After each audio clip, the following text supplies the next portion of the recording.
Así que, hermanos, os ruego por las misericordias de Dios que presentéis vuestros cuerpos en sacrificio vivo, santo, agradable a Dios, que es vuestro culto racional. No os conforméis a este siglo, sino transformaos por medio de la renovación de vuestro entendimiento, para que comprobéis cuál sea la buena voluntad de Dios, agradable y perfecta. El primer versículo mayormente está enfocado a la iglesia, por tanto lo voy a pasar en cierta forma por alto. El primer versículo dice que los cristianos deben vivir de una manera santa y que sea agradable a Dios. Eso lo dejamos para nuestra predicación y estudio bíblico como iglesia. Me voy a tomar el segundo versículo que dice: no se conformen a este siglo, no se conforme al sistema de vida de este siglo, de este mundo, de este tiempo, de la gente como vive en este mundo. Lo primero que hoy vamos a ver es cuál es la voluntad de Dios para mi vida. El texto dice que la voluntad de Dios es buena, es agradable y es perfecta. Tres palabras que quiero que graben en el día de hoy: buena, agradable y perfecta. Hoy vamos a ver la batalla que hay entre nuestra voluntad y la voluntad de Dios. Y no voy a introducir aquí la voluntad del diablo. Hoy casi ni lo vamos a mencionar aquí. Ese señor lo dejamos por allá sentado aburrido. Vamos a hablar hoy de la voluntad de Dios y nuestra voluntad. Hay un choque entre la voluntad de Dios y nuestra voluntad, pero un choque de trenes, de dos voluntades que se oponen. Si le preguntamos a la gente si ama a Dios sobre todas las cosas, todo el mundo nos dice que sí. ¿Usted ama más a Dios que a su mamá? Claro que sí. ¿Y que a su hijo? Por supuesto que sí. Para Diosito Santo que sí. Y juran que es así. Pero eso es mentira. La gente no ama a Dios más que a su familia. Lógicamente que no. Porque harían la voluntad de Dios y no la están haciendo. Viven en las cosas mundanas, en las cosas de la vida diaria, del común. Incluso el vivir demasiado preocupado por trabajar y hacer plata para comer, esa ya no es la voluntad de Dios. Dios quiere que trabajemos con honestidad, pero sin desconfianza. Dios no quiere que trabajemos como esclavos, porque si no trabajo me muero de hambre. No, usted debe trabajar lo necesario para vivir. Eso es ya vivir fuera de la voluntad del Señor. Y eso es una pequeña cosita, sin hablar las cosas diarias. ¿Sabe usted el fin de semana aquí a la ciudad? Y usted ve en la noche que la mayoría de la gente que está ahí es joven, ¿no? Por supuesto, la mayoría son jóvenes, descarriados al máximo, ¿no? Bebiendo, diciendo groserías, fornicando, tantas cosas que están haciendo. Esa es la vida.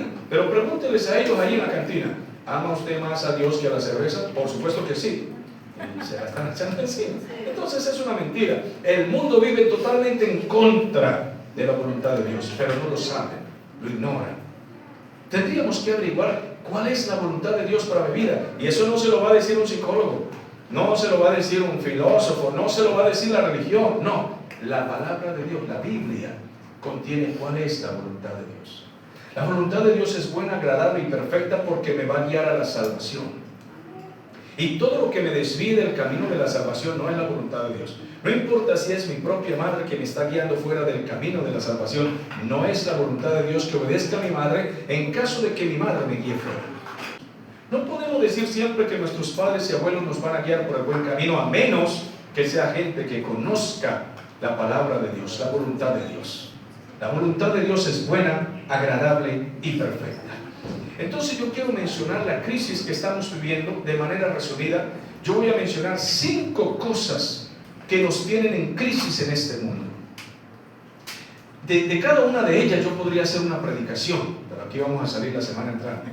Entonces solo voy a mencionarlas, ¿sí? 5 crisis muy graves en la que estamos criando nuestros hijos, nuestra familia, y cómo estamos viviendo nosotros en medio de esta sociedad.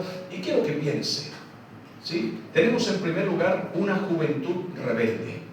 Dígame que no es así. Una juventud totalmente rebelde. Criar hijos hoy, niños y adolescentes, es un verdadero reto, es un desafío. No es igual que como nos criaron a nosotros hace 50 años atrás, y por ahí pasó la cuenta. No es igual. Nos crearon diferentes. En ese tiempo lo que decía papá y mamá, eso era una norma, y lo que había que comer en la mesa, eso era lo que se comía. Y el juguete que a uno le daban, confórmese, y mayormente eran juguetes de plástico, no juguetes que duraban 8 días. Si había juguetes. Si es que había juguetes. Yo tuve carritos que eran con cajas de fósforos. Se los voy a enseñar a fabricar para que lo hagan sus hijos. Se abre la caja de fósforos, se le ponen 4 botones que son las ruedas, se le echa arena a la caja de fósforos y es un camión. Y así jugábamos nosotros. Esos eran nuestros carritos, porque éramos pobres. Pero engaña a un niño hoy con eso. No, él pide iPhone, no sé ni cómo se pronuncia eso. iPhone, Samsung, es lo que ellos piden hoy. ¿Sí? Entonces estamos viviendo en medio de una juventud que es muy rebelde y vanidosa. Esa es la realidad. Rebelde, vanidosa y exigente. Eso de que no quiero comer lo que me sirve. No, lo que el niño pide, lo que la niña pide, a la hora que sea, y hay que hacerse. Es una juventud rebelde, vanidosa, totalmente desleal a la enseñanza y a los principios de la moral y a principios bíblicos, a principios espirituales. Entonces tenemos que criar hijos en medio de esa sociedad, y en eso podría detenerme, pero solo voy a dejarlo como una mención. En segundo lugar, tenemos una generación de padres de familia irresponsables y alcahuetes del mal, que no son capaces de criar a sus hijos con educación, con principios. No son capaces, sino que complacen a sus hijos todo lo que ellos piden, y además les celebran sus rebeldías, y además les alcahuetean sus pecados. Una niña de 12, 13 años, como yo los he atendido, esto sin mencionar nombres, sino que es así de manera general, atiende mucha gente en muchas partes, ¿sí? Entonces, pastor, puede venir a nuestra casa. Fui a su casa y esa familia tenía, eso allá en el llano de Venezuela, tenían 2 hijas adolescentes de 14 y 15 años, y estaban en una crisis que el mundo se iba a acabar. ¿Cómo 2 niñas pueden acabar una familia? Pero sí, hoy en día sí. ¿Qué es lo que sucede? Y me cuentan la historia, no, que las niñas se rebelaron, consiguieron novio en el colegio, y que si los papás no se lo aceptaban en la casa, se iban de la casa las niñas. Y había crisis, había depresión, lloro, papá y mamá estaban peleando porque las 2 niñitas de 14 y 15 años gobiernan la casa. Y los papás tenían que hacer lo que ellos quisieran. Y los papás finalmente se rinden porque no son capaces. Le dicen al niño de mala cara, no me hace eso. Y el niño ya no se la cree, porque es mentira. La mala cara dura 5 minutos. A los 5 minutos el hijo le hace cambiar la opinión. De alguna manera lo hace cambiar. Y el papá termina diciéndole que sí, es lo que el hijo diga. Total, que tenemos una generación de padres irresponsables que no son capaces de mantener un no cuando es no, o un sí cuando es sí. Me arreglan el cuarto antes de salir al colegio o a su diligencia, lo que sea, y pone la mala cara. Y el hijo se burla de él a la media hora. Uy, es que nunca hacen caso. Listo. Ahí se acabó toda la mala cara. Esa es la generación de padres de hoy. Y esto no es para criticarlos a ustedes, padres modernos, porque veo que hay padres aquí modernos, pero es para decirles una realidad que ustedes están viviendo. Hoy gobiernan los hijos. Pero dése cuenta que los hijos, los niños de hoy, los jóvenes de hoy, sí se pueden sujetar con la ayuda de Dios. ¿Cuánto lo creen? Amén. En esta iglesia hemos hecho un ejercicio de reflexión siempre que los niños vienen al culto. Los niños que en la casa papá y mamá no son capaces con ellos porque hacen lo que quieren. Pero cuando usted los ve en este culto, en esta reunión, en esta iglesia, en lo secreto yo siempre estoy orando a Dios, Señor, que los niños se me sujeten cuando vengan aquí, para yo no tener que regañarlo, hacerle pasar una vergüenza a sus padres, a ellos, no, que aquí se sujeten. Y mi Dios me da la espalda. En este culto todos los niños que vienen, todos los que han venido, son unos angelitos. Mírenle la cara que tienen hoy. Mírenlo nada más. Eso, miren esa cara, tienen oriola, miren. Cualquiera los ve y dice, esos niños están santificados. Sí, aquí se santifican porque se santifican, porque aquí no gobiernan ellos, aquí gobierna el Señor, y aquí gobierna papá y mamá, y aquí gobiernan los adultos, no los niños. A los niños los amamos. ¿Cuántos aman a los niños? Claro que sí, los amamos, pero queremos el bien de ellos. Y uno de los bienes que queremos es que aprendan a tener reverencia del culto que le hacemos al Señor. Aquí gobierna Cristo, le cantamos a Él, lo adoramos a Él y recibimos la palabra de Él y leemos la Biblia. Por tanto, los niños tienen que prestar atención y sujetarse. Y mírenlos cómo están. Pero tan pronto termina el culto y van a la casa, la mamá no sabe si quemarlos, colgarlos, qué hacer, los hace botarlos con callabón. Dios mío, ¿qué hacemos con nuestros hijos, Señor? Es impresionante sabiendo nomás de aquí. Entonces les estoy diciendo, hoy tenemos padres que no son capaces de asumir la responsabilidad de gobernar su casa. Vamos a pasar por encima de eso. Tercero, tenemos una sociedad que, ayudada con la psicología perversa y con el Estado, el gobierno y con las leyes que promueven, tenemos una sociedad perversa que ayuda a la destrucción de la familia. Todos los principios de familia se están rompiendo. Uno, el matrimonio ya hoy no importa nada. Las mujeres pueden ser libres, tener un marido cada mes, cada 15 días. O sea, ya eso se acabó de que sea responsable con un marido para siempre. Ya a la sociedad no le importa eso. No quiere un esposo para siempre. La sociedad le influencia a las amigas, las supuestas amigas, ¿no? Los compinches, el compadre, la comadre, el vecino, el psicólogo, la televisión, el celular, con el adulterio que se promueve en el teléfono. Con eso de que te doy 200,000 pesos y me das un beso. Digo, pero qué porquería es esta. Y la muchacha dice, ay no, ¿qué cree usted que soy yo? Digo, por fin esta muchacha es santa. Y el otro le dice, le doy 1 millón. No, ¿usted con quién me confunde? Le doy 2 millones. Sí, se vendió. Rápido, y yo quedo sorprendido. En la esquina, a la vuelta de la esquina, se venden por 1 millón. Simplemente, esta es una sociedad podrida, inmoral, vagabunda, inservible, y por eso odian las iglesias como esta, donde predicamos la verdad de frente. Aquí no acariciamos ningún mal, no señor, frontalmente. Esta sociedad está podrida y corrompida, y necesitamos que nuestra juventud se conserve, y la única manera es decirles que eso está mal, que eso es del diablo, que esa gente está endemoniada, poseída por Satanás. No importa que huelan bonito y se pinten bonito, están poseídos por el diablo. ¿Y cómo hacemos para conservar a nuestros hijos, estos que estamos criando? Estas niñitas, señoritas que comienzan a ponerse en la adolescencia tan hermosas y llamativas, ¿cómo hacemos para conservarlas si no las confrontamos? Trajimos aquí a nuestros amigos invitados para que reciban parte de las exhortaciones que cada domingo damos aquí, para ver si dejamos una semilla en su corazón, porque es un reto ser mamá hoy. Y es que uno escucha hablar a las adolescentes de hoy y tienen una filosofía y una verborrea increíble, que eso hablan que convencen. Hablan y explican toda la maldad de este mundo, que sabe más que la mamá. Es impresionante. Así que tenemos una sociedad que está podrida. No queda nada bueno en esa sociedad. Cuarto, cuando digo que no queda nada bueno en esa sociedad, es nada. Los militares están podridos, corrompidos, son unos mafiosos inmundos. Y si usted conoce a algún militar que no sea así, ¡gloria a Dios!, la pegamos. Y alguien dice, aquí se congrega un sargento. Bueno, pues entonces que camine como tiene que caminar, más nada. Que camine como tiene que caminar. Porque a uno lo detiene un sargento, un policía en la calle, un fiscal, me atracaron, lo primero que uno dice, me atracaron, con arma y todo, con credencial. No le gusta que lo ponga un policía en el camino, porque uno piensa que es un ladrón.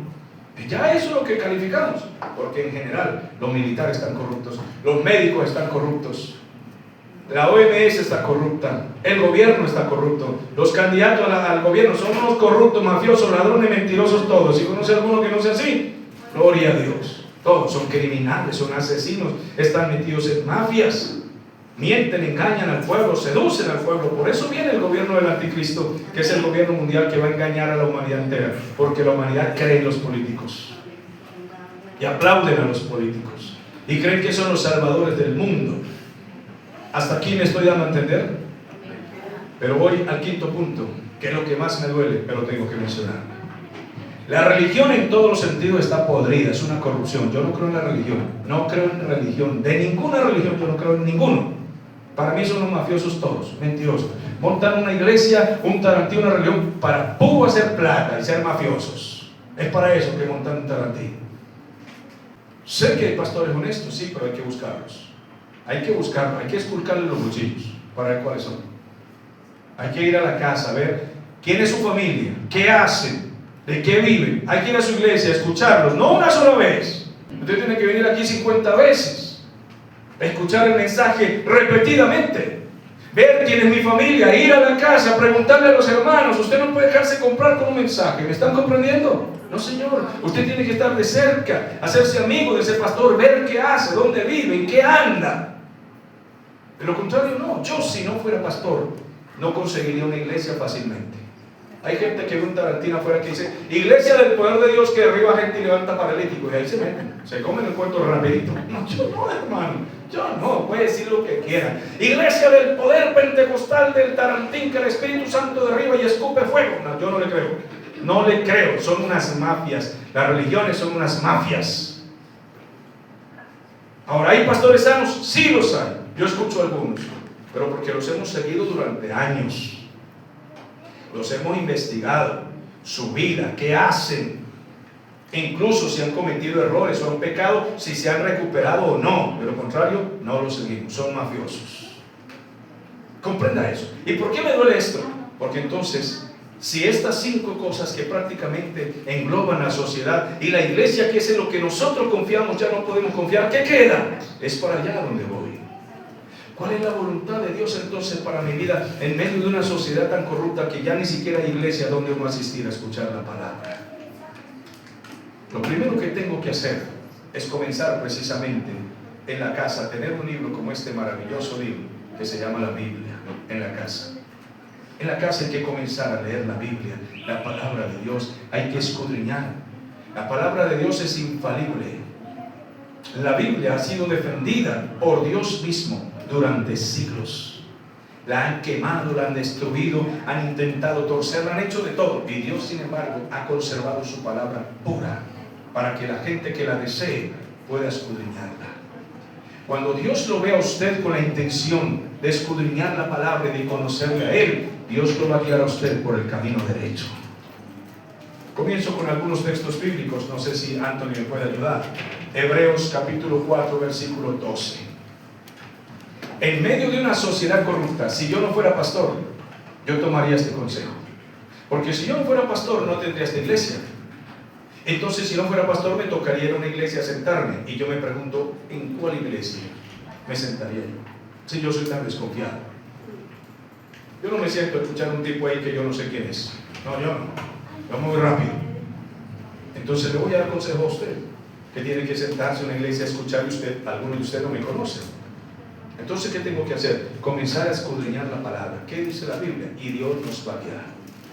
Hebreos 4:12 dice así, vamos a leer todos. Dice, porque la palabra de Dios es viva y eficaz, más cortante que toda espada de 2 filos, y penetra hasta partir el alma y el espíritu, las coyunturas, los tuétanos, y discierne los pensamientos y las intenciones del corazón. Comencemos por ahí.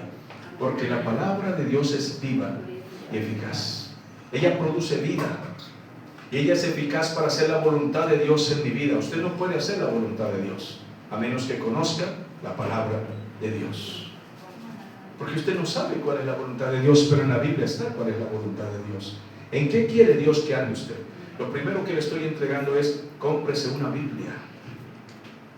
Pídale a Dios que lo ayude y comience a leer la palabra.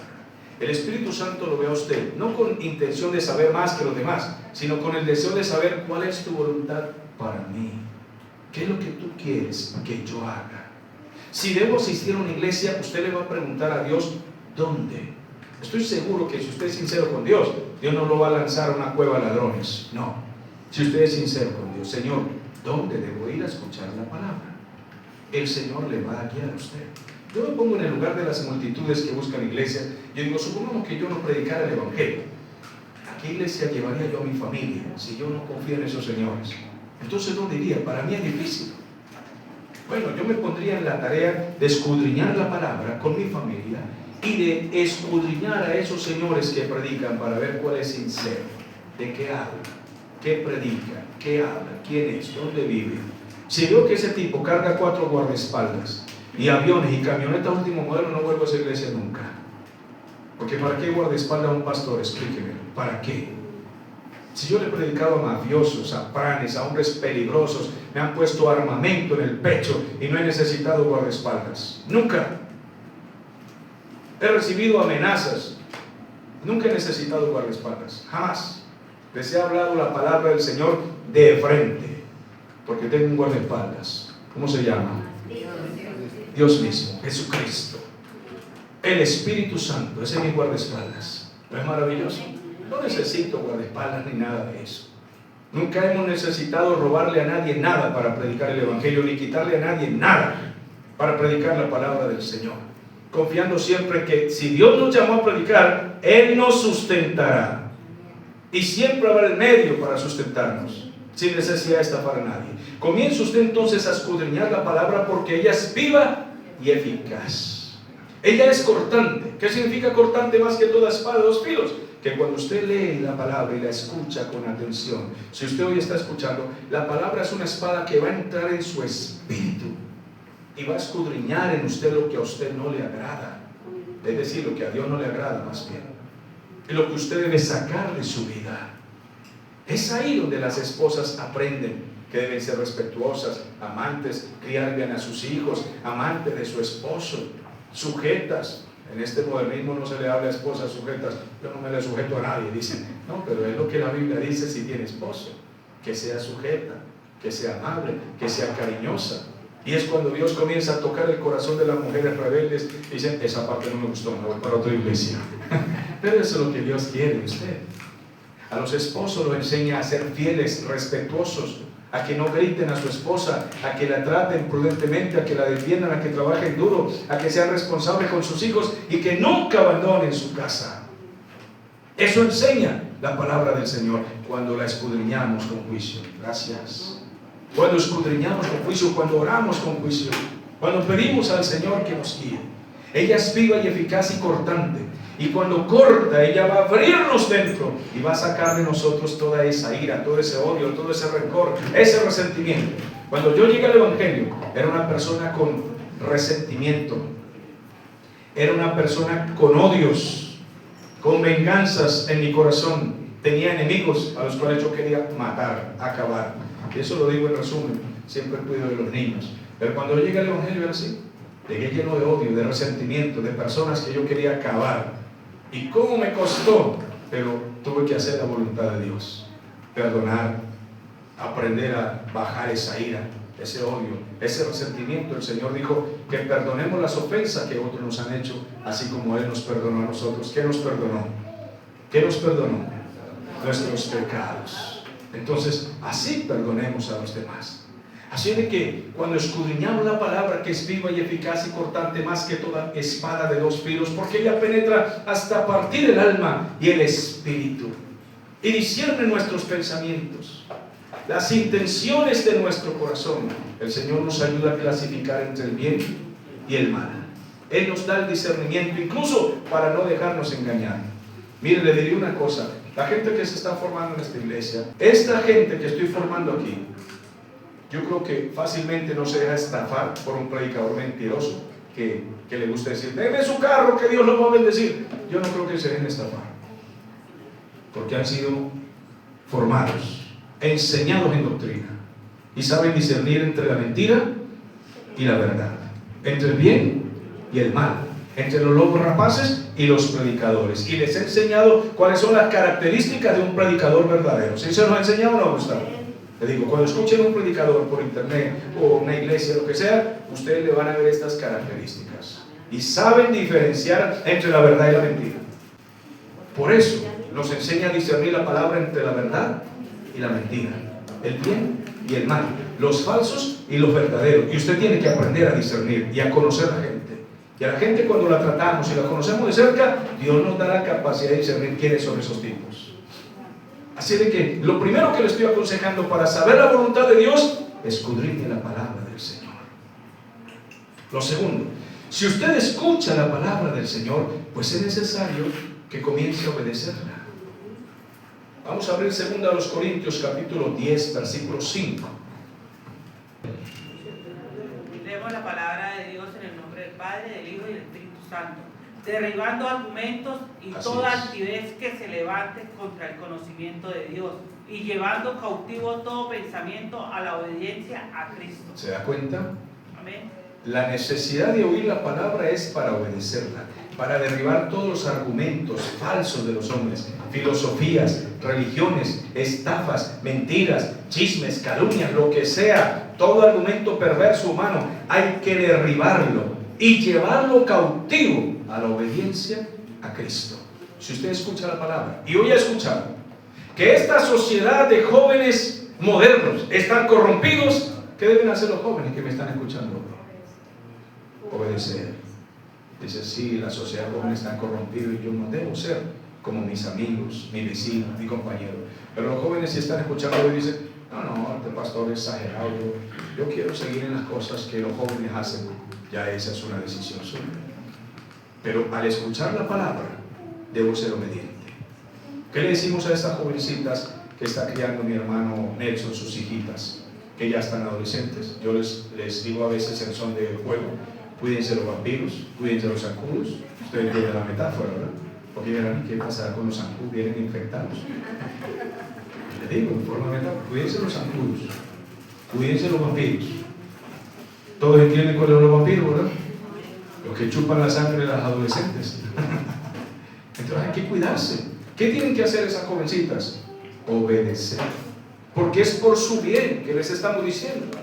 Es por su bien que se cuiden de esta sociedad perversa que lo único que busca es comerse a las jovencitas desde jóvenes, desde muchachas. Cuídense de esta sociedad. Pero si no obedecemos. ¿Qué estamos diciendo los padres de familia hoy? Que los padres de familia modernos son irresponsables, que no son capaces con sus hijos. ¿Sí o no, Jason? ¿Se escucha? Él está criando a sus hijos. Y no es que los agarre a palazos, que les parta la cabeza. No, eso no es educar, eso es maltratar. Pero es firme. Si el papá dijo que la hija no va a salir a medianoche a la calle porque es peligroso, esa es la ley, no sale, punto. Y la niña se revela, no, que voy a incendiar la casa, que voy a hacer no sé qué. Haga lo que quiera, mija, pero usted no sale, punto. Pero es como dice su papá. Pero hoy en día la niña en 5 minutos le cambia la opinión al papá. No, señor. Los padres de familia deben obedecer. Generación de padres irresponsables modernos, obedezcan la palabra del Señor. Críen a sus hijos en sujeción, en respeto, en honra a sus padres. Porque usted le hace un daño a su hijo cuando no lo sujeta. Le hace un daño, lo lanza a la calle, que lo maten en la calle. Porque los hijos que deshonran a su padre los matan en la calle. Por eso es que matan a tiros eso. ¿Cómo murió ese señor allá en Bolívar, que no lo quiero ni mencionar aquí? Bueno, para los que saben, escucharon la noticia, ¿no? Uno de los jefes de las mafias criminales más fuertes. Y ahorita, según tengo entendido, un ejército extranjero vino y que le lanzaron una pedrada y que le hizo un chichón en la cabeza. Bueno, mi amado hermano, porque la justicia cae. Así de que hay que obedecer la palabra del Señor. Los esposos, amar a sus esposas, hay que obedecer la palabra del Señor. Podría detenerme ahí, pero debo avanzar. En tercer lugar, si usted está escuchando la palabra, si usted hoy toma el consejo y se compra una Biblia en su casa, comienza usted a leer despacio, no hay que leérsela toda en un día, eso es mentira, no, hay que leer de a poquito los consejos de Jesús, la exhortación de Cristo, los evangelios, poquito a poco. Usted va aprendiendo, se va llenando de ella. Yo le puedo decir, la he leído toda la Biblia muchas veces, sí, pero porque bueno, soy un predicador y tengo 30 años en este camino, he tenido tiempo para leer. Pero yo no le voy a decir a usted que lo que yo he estudiado en 30 años, usted lo estudia una semana. Eso es mentira. Pero comience, cómprese una Biblia. Así como es capaz usted de pagar un teléfono que vale cualquier cantidad. Oye, por favor, una Biblia tiene más valor que un teléfono. ¿Cuánto lo creen? Y nosotros somos capaces de pagar teléfono hasta a crédito, ¿sí o no? A crédito, ser esclavo de eso. ¿Y una Biblia? Nada, ay, no, es muy caro. En tercer lugar, si usted escucha la palabra y de verdad quiere obedecer, vamos a leer Mateo 3, versículo 1 y 2. En aquellos días vino Juan el Bautista predicando en el desierto de Judea y diciendo, arrepentíos porque el reino de los cielos se ha acercado.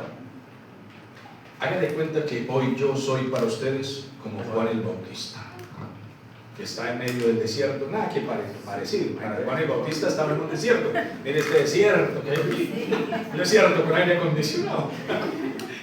Bueno, a veces cuando me paro en la parada, sí, eso parece el desierto, ¿no? Allá sí hace calor y yo predico ahí a la mitad del puente, ¿no?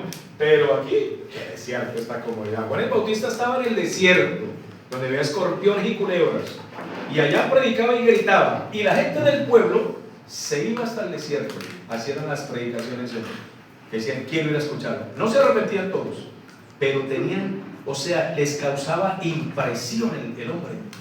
Pero hay que escuchar a ese tipo. Y se iban a escucharlo hasta allá. Bueno, ese es cuando Dios nos da ese éxito en la predicación, es que convocamos a la gente y la gente viene a escucharnos.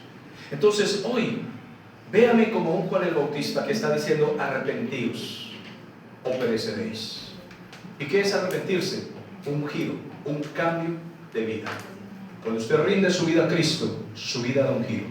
Y si no, permítame mencionar a algunas personas aquí, lo haré con mucho cariño y respeto. Vean ustedes a Guillermo, que le está dando un giro a su vida desde que comenzó a escuchar la palabra del Señor. Empezó a venir a nuestras reuniones, un hombre de mundo, como él, de las cosas mundanas, pero Dios lo hizo girar. Yo me asombro de estar viendo, con todo respeto estoy mencionando, ¿no? Nadie me malinterprete. De ver, por ejemplo, a Nelson, que está viniendo a escuchar la palabra, un hombre de mundo, de sus cosas mundanas, que cuando estamos en el mundo creemos que somos muy buena gente. No, usted no es ningún buena gente, usted se cree buena gente. Usted necesita a Cristo, que es el único que puede hacernos buena gente a nosotros. Cristo. Pero por mi cuenta, buena gente, no se meta mentiras. Necesita las obras de Dios en su vida. Pero ya ha comenzado a venir con su familia, a escuchar la palabra. Veamos a un Gustavo, que estaba en sus cosas mundanas, perdido sin Dios. Veamos al peor de todo, a Anthony. Eso jugando con él. Pero un hombre pecador, de mundo. Veamos a Brian, sin Dios. De pronto también se creía buena gente. Porque es que veo algunos que cuando estaban en el mundo se creen buena gente. No. Buena gente para sus vecinos. Pero delante de Dios usted estaba en pecado. En pecado. Porque mientras usted no le sirva a Cristo de corazón, usted está en pecado. ¿Sí o no, Alejandro? ¿Ya lo comprende hoy en día? Cuando estamos en Cristo es que entendemos que estábamos en pecado, que estábamos en Dios. Y les digo con mucha prudencia, este servidor que está aquí, que prefiero no contar más de ahí, pero estaba sin Dios, necesitaba realmente al Señor. Dios hace milagros, pero hay que obedecerle, hay que pedirle perdón al Señor Jesucristo y rendirse a Él.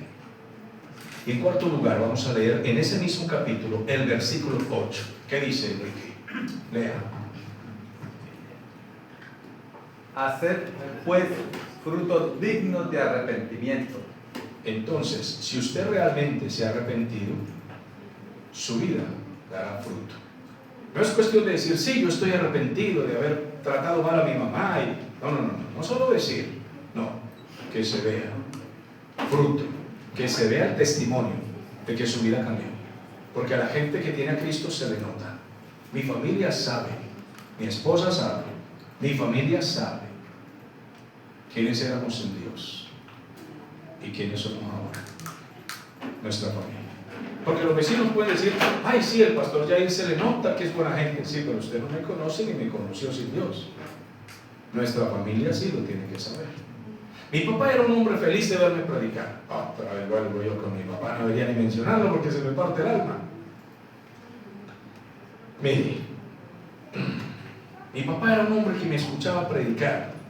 Recuerdo mucho una iglesia en Villa Rosario que lo llevé a la campaña, y cuando yo estaba testificando que Dios me salvó, que te quiere salvar a ti, mi papá estaba ahí y llorando le decía al que estaba al lado, ese hijo mío, ese era tremendo, pero ese hijo mío, el pastor es hijo mío. Y él le decía, sí, ya me dijo.